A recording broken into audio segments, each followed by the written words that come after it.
चलो भाई अब चलते हैं आगे और एक क्वेश्चन, 2-3 क्वेश्चन करते हैं। मान लो पहला क्वेश्चन ऐसा है कि ये आपके पास एक जो भी है स्लैब है और एक ऑब्जेक्ट पड़ी है, ये रेडियस 10 है और ये रेडियस 20 है। तो बेसिकली मिरर बन गया, उसका फोकस जो होगा वो 10 सेंटीमीटर हो जाएगा, रेडियस दोनों 20 है। ठीक है, अब ये जो ऑब्जेक्ट है ये यहाँ से x डिस्टेंस पर है, अब मुझे x बताना है कितना होगा, और ये जो यहाँ से यहाँ तक का डिस्टेंस है, ये डिस्टेंस, ये जो टोटल 110 सेंटीमीटर है। तो ये जो जो भी स्लैब सी है ये 110 सेंटीमीटर की स्लैब है। ठीक है, और ऑब्जेक्ट x सेंटीमीटर, मुझे बताना है कितना होगा। ठीक है, तो क्वेश्चन ये है कि find x so that object and image coincide. ठीक है, अब हमें बताना है x कितना होगा ताकि ऑब्जेक्ट और इमेज क्या करें, कोइंसाइड कर जाए, जहां ऑब्जेक्ट है वहीं पे क्या बन जाए, इमेज बन जाए। ओके बच्चों, क्या करें, लेट्स सी। देखो, ऑब्जेक्ट इमेज कोइंसाइड करने के दो तरीके हैं। पहला तरीका बता रहा हूँ, दूसरा आप सोचना। वो मिरर है, तो पहला तरीका ये है कि रे रिट्रेस कर जाए तो ऑब्जेक्ट इमेज बन जाएगी। और रे रिट्रेस करने का तरीका क्या है, so ray falls normally on the mirror. Ray retrace करने का एक ही तरीका है कि रे को मिरर को नॉर्मली फॉल करा दो। अब मिरर को नॉर्मली कैसे करेगी, सिंपल है। अगर रे सेंटर से गुजरे, है ना, तो इसका तरीका ये है कि इसका सेंटर ये है, सेंटर इसका 20 सेंटीमीटर पर है, तो रे अगर सेंटर से आए तो इसमें नॉर्मली फॉल कर जाएगी। समझ मेरी बात, रे अगर सेंटर से आए तो नॉर्मली फॉल कर जाएगी।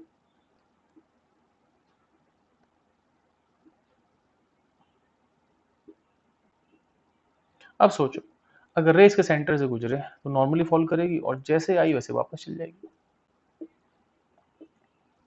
ठीक है ना, नहीं, तो तरीका ये है कि रे यहां से आए, है ना, और ये जो सेंटर, इसका सेंटर, इसका नहीं, इसका सेंटर यहाँ पड़ेगा, इसके सेंटर पे, इस वाले मिरर के सेंटर पे नॉर्मल से होके जाए तो नॉर्मली या नॉर्मली वापस चले, यहीं पे इमेज बन जाएगी। तो यहीं ऑब्जेक्ट, यहीं पे इमेज, सिंपल सी। तो इसके लिए जो लेफ्ट वाली सरफेस है, अभी 110 है तो ये कितना होगा, 90 सेंटीमीटर। तो इसके लिए क्या होगा कि जो लेफ्ट सरफेस है उसके लिए इमेज कितने पर बनेगी, 90 पर बनेगी। नहीं, तो सिंपल सी बात है। तो मेरे पास फॉर्मूला क्या है बच्चों, मेरे पास फॉर्मूला होता है n2/v minus n1/u is equal to n2 minus n1/r। तो n2 ये हो गया, मैंने रिफ्रैक्टिव इंडेक्स नहीं दे रखा, 3/2 मान लो, क्लास का यही होता है वैसे भी। तो n2 हो गया 3/2,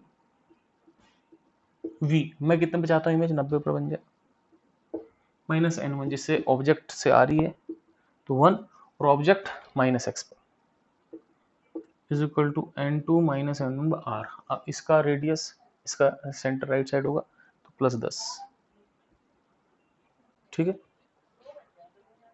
ओके, तो ये आपके पास हो गया +10। अब मुझे क्या करना है बच्चों, कि मुझे ये करना है कि x निकालना है। तो मैं ये डायग्राम मिटा दूं क्या, अगर आप समझ चुके हो तो। ठीक है, तो मैं मिटा दे रहा हूँ, चलो मैं डायग्राम नहीं मिटाता, मैं इतना मिटा देता हूँ, मैं ये भी मिटा देता हूँ। लिखता रहा करो 7 to 8, है ना, हैंड टू हैंड 7 to 60 कह रहा हूँ। तो 3 into 30, तो ये हो जाएगा 1/60 प्लस 1/x इजकल टू 3/2 में से 1/2, 1/20। तो यहाँ से आ गया 1/x is equal to 1/20 minus 1/60। 60 LCM आ गया आपके पास, 20 into 3 माइनस 1, x कितना आ गया 60/2, कितना हो गया 30 सेंटीमीटर। तो सिंपल सी बात है, अगर ऑब्जेक्ट 30 पर होगी तो इमेज 90 पर बनेगी, 90 वाली इमेज जो होगी इसके सेंटर बनेगी, इससे रेज नॉर्मल गिरेंगी, नॉर्मल वापस आ जाएंगी। एक तो आंसर ये है कि ऑब्जेक्ट 30 सेंटीमीटर पे हो सकता है, लेकिन इसका एक और आंसर पॉसिबल है, वो क्या है मैं आपको समझाता हूँ। ठीक है, तो मैं उससे पहले एसी बंद कर लूँ क्योंकि मुझे ठंड लग रही है। ठीक, घर पे काम करके ही फायदा है कि आप एसी में रहो, किसी में रहो क्या फर्क पड़ रहा है। अच्छा जी, अब ये हो गया। अब इसका हम दूसरा तरीका देखते हैं। दूसरा तरीका क्या है इसका, इसका दूसरा तरीका ऐसे है कि पहले इसको मिटाते हैं,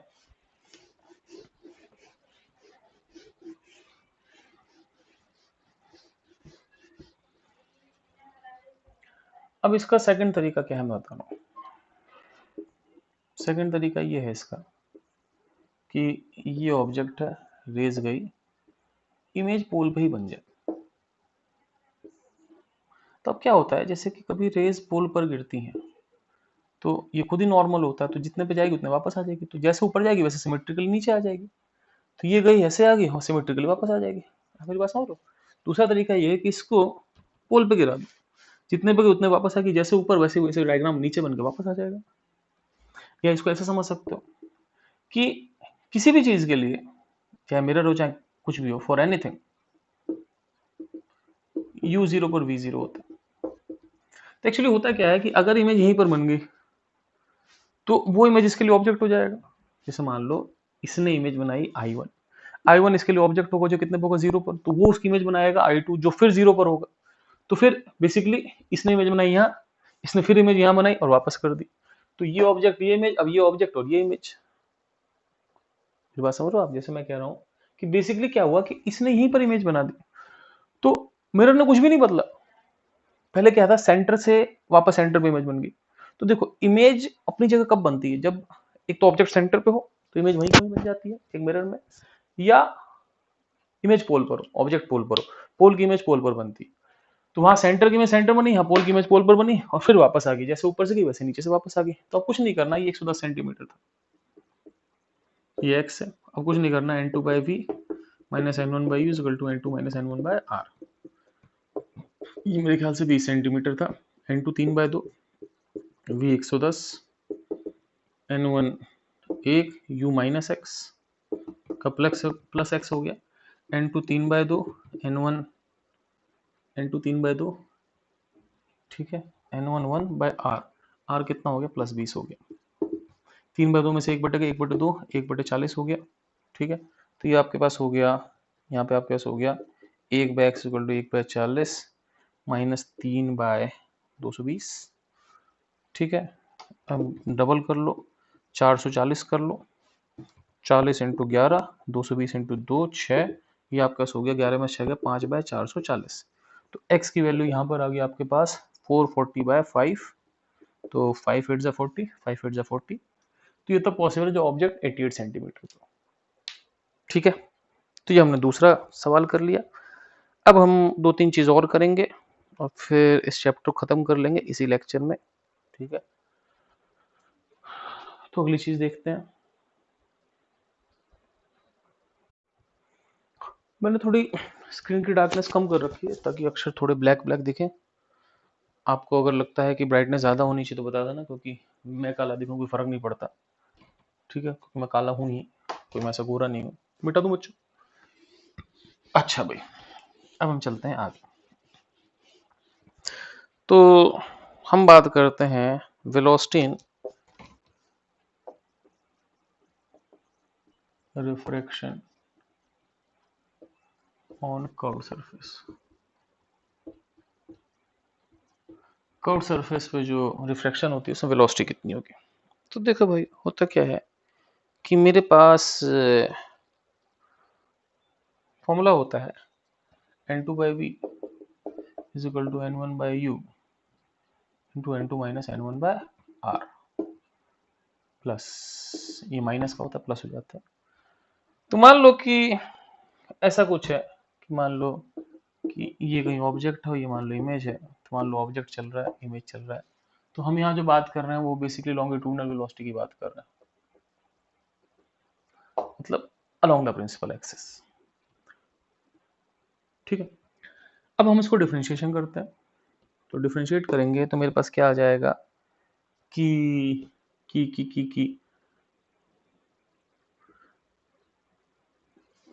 कैसे करें डिफरेंशिएशन? चलो भाई, पहले with respect to myself कर लेते हैं। तो v की पावर -1 का -1, v की पावर -2, u की पावर -1 का -1, u की पावर -2। लेकिन साथ में ध्यान रखना यहाँ पे dv लगता है और यहाँ साथ रखना du लगता है। ये n2 n1 r सब कांस्टेंट है, 0। साथ में dt से डिवाइड कर देते हैं, तो -1 कट गया आपका। अब क्या हुआ, यहाँ क्या हो गया, n2 by v square into d by d t is equal to n1 by u square into d by d t. ठीक है। अब d by d t basically क्या है, इमेज की वेलोसिटी, लेकिन ध्यान रखना विद रिस्पेक्ट टू ये surface, with respect to pole या विद रिस्पेक्ट टू सरफेस, क्योंकि जो v होता है position with respect to pole या विद रिस्पेक्ट टू सरफेस होती है। तो ये हो गया n2 by v square into v image minus v surface, और ये हो गया n1 by u square into v object minus v surface. ठीक है। अगर सरफेस रुका हुआ है, जो कि बाय डिफॉल्ट रुका ही होगा आपके केस में, देख लेना आप, तो आपके पास हो जाएगा n2 इमेज की velocity by v square is equal to n1 object की वेलोसिटी बाय यू स्क्वायर। ठीक है। तो इसमें कोई न्यूटन्स लॉ वगैरह तो होता नहीं है, ठीक है, नहीं तो चीज़ें थोड़ी आसान हो जाती। तो हम इस पे एक क्वेश्चन कर लेते हैं। तो n2 v image by v square is equal to n1 v object by u square. ठीक है, मैं मिटा दे रहा हूँ, आप लोग लिख लो। अब सुनो, मान लो एक क्वेश्चन करते हैं। मान लो क्वेश्चन ऐसा है कि सपोज ये कोई सरफेस है, ठीक है, और रेडियस इसका 20 सेंटीमीटर है, ऑब्जेक्ट मान लो 60 सेंटीमीटर पर है, और ऑब्जेक्ट 2 सेंटीमीटर पर सेकंड से चल रही है। तो मेरे से पूछा है कि इमेज की स्पीड क्या होगी। ठीक है, तो पहले तो हम v निकालते हैं। ठीक है, तो मेरे पास आ गया 1 by v n2 by v, ये n बराबर 3/2 मान लिया करो, ग्लास है तो n2 by v minus n1 by u is equal to n2 minus n1 by r. ठीक है, थोड़ा सा चेंज करते हैं, ऐसी सरफेस कर देते हैं।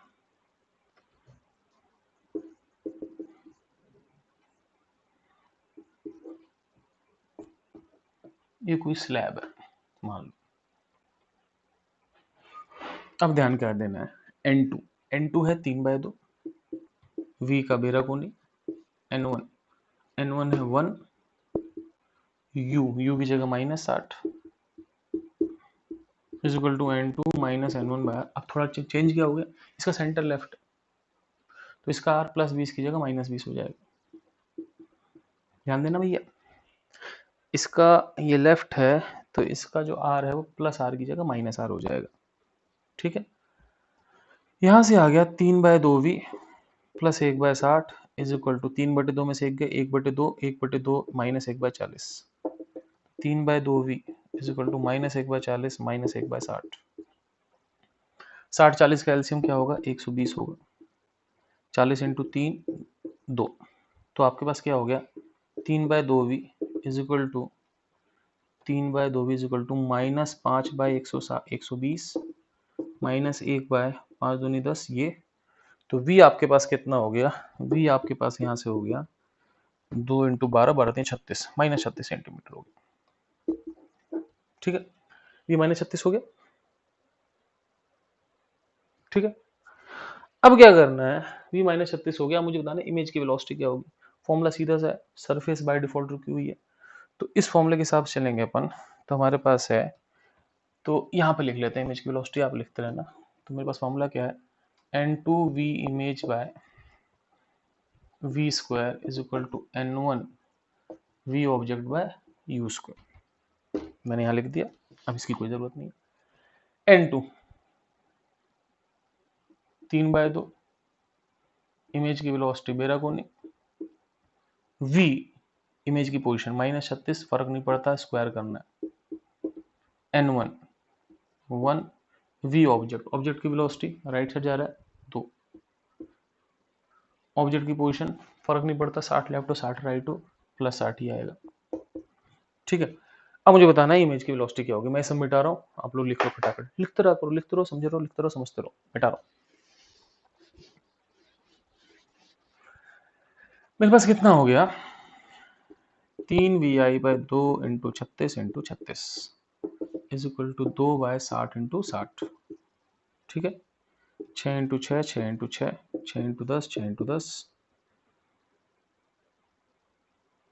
3 इंटू 2 6, v1 क्या होगा, 2 2 6 2 2 6 एक और 2 डिवाइड बाय 10 इंटू 10, 6 इंटू 2 2 2 2 2 2 हो गया 8 48 डिवाइड बाय 100 कितना हो गया, 0.48 सेंटीमीटर पर सेकंड। हो सकता है कुछ कैलकुलेशन में मिस्टेक हो सकता है, तो आप लोग देख लेना, ऐसे होनी तो नहीं चाहिए मिस्टेक, तो आप लोग ये देखो और छापो। ठीक है, अब हम चलते हैं आगे। मिटा दूं? मिटा रहा हूं, मिटा रहा हूं।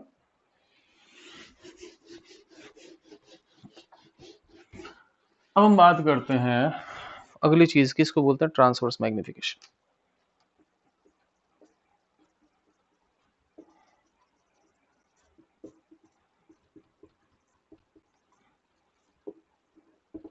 ठीक है, तो ट्रांसवर्स मैग्निफिकेशन में क्या है भाई साहब, मान लो कि ये ऑब्जेक्ट है, इसकी हाइट है एच ऑब्जेक्ट, मान लो ये गया तो मान लो टुवर्ड्स नॉर्मल चला गया, और ये इमेज है, मान लो इसकी हाइट है एच इमेज, मान लो ये एंगल आई, ये एंगल आर है। ठीक है, अब मेरे पास क्या हो गया, ये n1 है, ये n2 है, मेरे पास हो गया n1 sin i is equal to n2 sin r। Snell's law, sin i को लिख दो tan i, n1 tan i is equal to n2 tan r, लिख सकते हैं। tan i की जगह लिख दो h ऑब्जेक्ट बाय ये, तो यहां से क्या हो गया, मैं इस चीज को यहां ला रहा हूं, देख लेना, n1 tan i, tan i की जगह ऑब्जेक्ट की डिस्टेंस, ऑब्जेक्ट की हाइट डिवाइड बाय इसको माइनस यू लिखो, ठीक है ना, और उधर हो जाएगा n2 इमेज की हाइट बाय प्लस वी, लेकिन यहाँ इमेज की हाइट नेगेटिव है, ये कट गया। मैग्निफिकेशन क्या होता है, H image by H object, ये आपके पास हो गया n1v बाय n2u, मैग्निफिकेशन हो गया आपके पास n1v बाय n2u। ठीक है, तो एक सीधा सा फॉर्मूला, इससे आप मैग्निफिकेशन निकाल सकते हो। ठीक है, कोई दिक्कत नहीं, फटाफट छापो, मिटा दूं।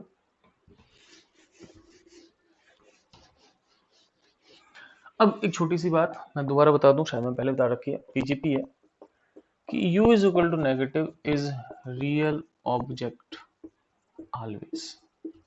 कभी भी u नेगेटिव है तो रियल ऑब्जेक्ट हो, जैसे मान लो ये ऑब्जेक्ट है, कोई भी ऑप्टिकल इंस्ट्रूमेंट है, यहाँ कुछ भी मुझे फर्क नहीं पड़ता, ये रियल ऑब्जेक्ट है। v नेगेटिव रियल इमेज होता है लेकिन रिफ्लेक्शन में, और v पॉजिटिव रियल इमेज होता है रिफ्रैक्शन में। ध्यान रखना, रिफ्लेक्शन में v नेगेटिव रियल इमेज होता है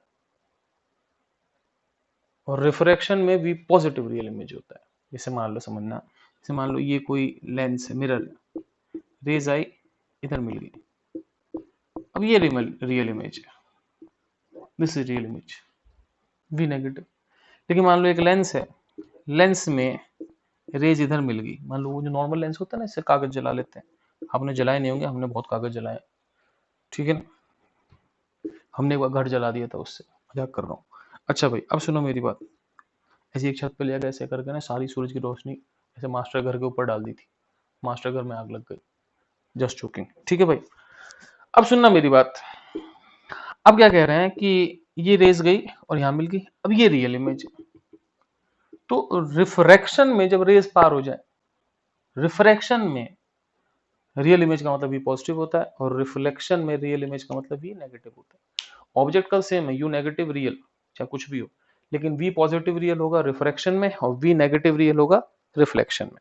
ठीक है बच्चों, अच्छा अब हम चलते हैं आगे, उल्टा भी सही है कि अगर वी पॉजिटिव हो जाए तो वर्चुअल है, इसमें वी नेगेटिव हो जाए तो वर्चुअल है।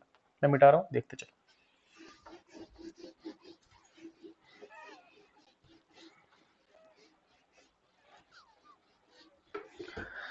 अब ये आपके पास आखिरी क्वेश्चन है इस लेक्चर का, ठीक है, तो आखिरी क्वेश्चन ऐसा है कि मान लो क्वेश्चन ऐसा है कि ये n1 है, ये n2 है, ऑब्जेक्ट है x डिस्टेंस में, ठीक, क्वेश्चन लिख लेना, find relation between n1 and n2 so that image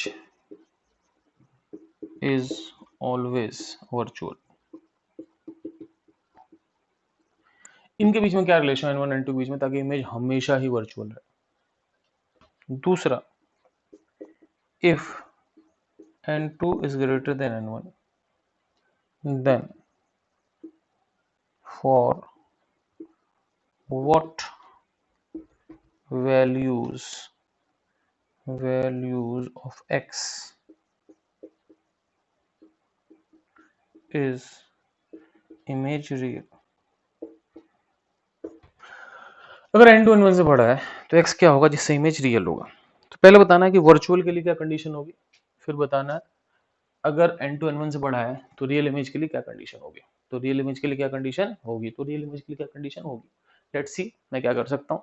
आप क्वेश्चन लिखते रहो n2 n क्योंकि आगे जाके जब मैं आपको समझाऊंगा आपको पता ही नहीं क्वेश्चन क्या है तो क्या करोगे, तो लिखते रहा करो। मैं मिटा रहा हूँ। अच्छा भाई, तो ये पार्ट करते हैं कि क्या रिलेशन है कि इमेज हमेशा वर्चुअल हो। वर्चुअल का मतलब v negative, v positive real, v negative virtual.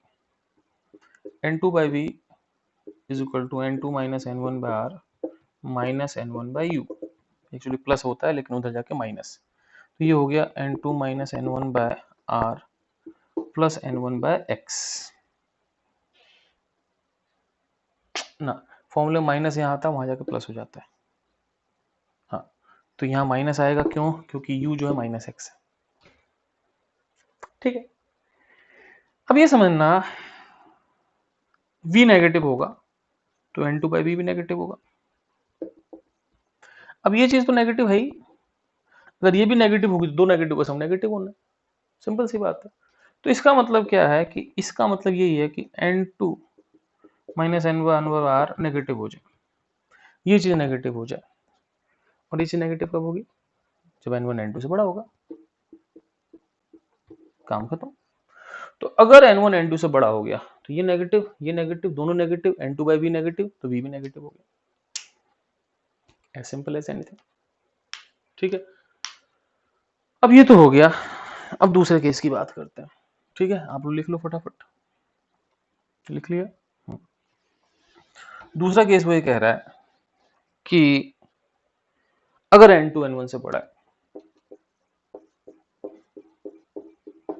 तो x क्या हो ताकि इमेज रियल हो।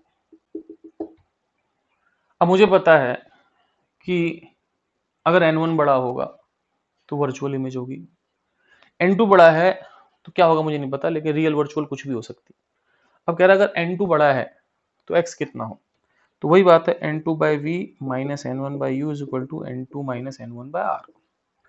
अब रियल इमेज के लिए v पॉजिटिव होना चाहिए, यानी कि v ग्रेटर देन 0। ठीक है, तो n2 by v is equal to n1 by u plus n2 minus n1 by r, ये ग्रेटर देन 0 होना चाहिए। u कितना है, माइनस एक्स है। ठीक है, तो इसको माइनस एक्स लिख देते हैं। तो इसका मतलब क्या हुआ कि n2 minus n1 by r greater than n1 by x होना चाहिए। ठीक है, और यहां से जो इक्वेशन आई, जो समझ आया मेरे को, ये आया कि x जो है इधर आ गया, ग्रेटर देन होगा किसके, n1 r by n2 minus n1 के। तो अगर x जो है वो n1 r by n2 minus n1 से बड़ा है तो उस केस में जो इमेज होगी वो रियल होगी, अदरवाइज इमेज वर्चुअल होगी। तो ये रियल इमेज की कंडीशन है अगर n2 n1 से बड़ा है। तो अगर n2 n1 से छोटा है तब तो हमेशा वर्चुअल बनेगी, चाहे कुछ भी कर लो। ठीक है, so this ends are curved refraction. अब हम बात करेंगे नेक्स्ट चैप्टर में लेंस की। ठीक है, ओके बच्चों। और कई बारी ऐसी चीजों को हम एक थिक लेंस भी बोल देते हैं, क्योंकि एक्चुअली जो हम लेंस पढ़ते हैं बहुत पतले पतले होते हैं। तो ऐसी अगर दो सरफेस हो तो हम इसको कई बार थिक लेंस भी बोल देते हैं। ठीक है बच्चों, ओके बच्चों, bye, take care, enjoy, chillax.